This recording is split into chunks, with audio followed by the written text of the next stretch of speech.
Hello বন্ধুরা, কেমন আছো সবাই? ট্রেন দেখলেই আমার তো মনটা ভীষণ ভালো হয়ে যায়। অ্যাকচুয়ালি যত রকমের জার্নি করি না কেন, এই ট্রেনের জার্নিটা যেন একেবারেই আলাদা। নানা রকম কাজে কলকাতা তো যেতেই হয়।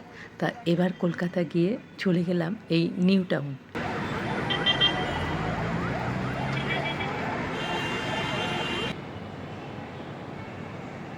বসে বসে দারুণ একটা ভিউ দেখছি।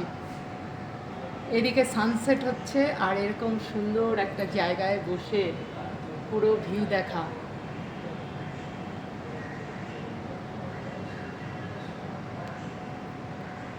তবে একটা ব্যাপার, এই মুহূর্তে কিন্তু আমরা কিছু পাচ্ছি না, লাঞ্চ ডিনার কিছুই পাচ্ছি না। এমন একটা টাইমে আমরা এসেছি যে এই সময় মানে সব ব্রেক টাইম আর কি, মানে 7টার পর থেকে আবার ডিনার শুরু হবে। এতক্ষণে আপনারা বুঝতেই পেরে গেছেন, চলে এসেছি কলকাতার নিউ টাউনের যে বিশ্ব বাংলা গেটের সামনে। তা এই বিশ্ব বাংলা গেটের ওপর থেকে কিন্তু বাইরেটা দেখতে কিন্তু দারুণ লাগে। তো অনেক দিন থেকেই ইচ্ছে ছিল যে একটু বিশ্ব বাংলা গেটে আসবো এবং দেখব যে এখান থেকে কলকাতাকে দেখতে কেমন লাগে। তা সত্যি আমার এক্সপিরিয়েন্সটা কিন্তু অসাধারণ হলো। এখানে এসে ওপর থেকে ভিউটা দেখতে এত ভালো লাগছে যে কী বলবো। তবে খাবার দাবার কিছু পেলাম না।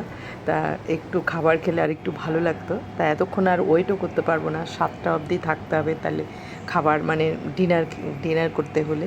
তা রাতের অবশ্য ভিউটা প্রচণ্ড সুন্দর, কিন্তু আমাদের আবার যেতে হবে অনেকটা দূরে, কাজও আছে অনেক। তার জন্য আর একটু দেখে ছবি টবি তুলে একটু ভিডিও বানিয়ে আবার ফিরে যেতে হবে। তা এই আর কি। হ্যাঁ, তা কলকাতায় অ্যাকচুয়ালি এরকম ঘোরার জায়গা প্রচুর রয়েছে। তা সবসময়ই কি হয়, একটু হয় যে কোনো রকমের কাজে আসি, কোনো একটা কাজ নিয়ে এলে এত তাড়াতাড়ি আসি আবার চলে যাই, কোনো সময় হয়তো একদিনের বেশি থাকতে পারি না। এইভাবে কি আর কলকাতা দেখা যায়? কলকাতা দেখতে হলে বেশ অনেকটা সময় লাগে। তার মধ্যে চারিদিকে সবসময়ই মানে এত ট্রাফিক থাকে।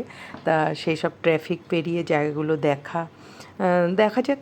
তবে মাঝে মাঝে তো আসি, কোনো না কোনো সময় একটা একটা করে সব দেখতে হবে। আপনারা হয়তো অনেকেই এখানে এসেছেন, আপনাদের কেমন লেগেছে জায়গাটা?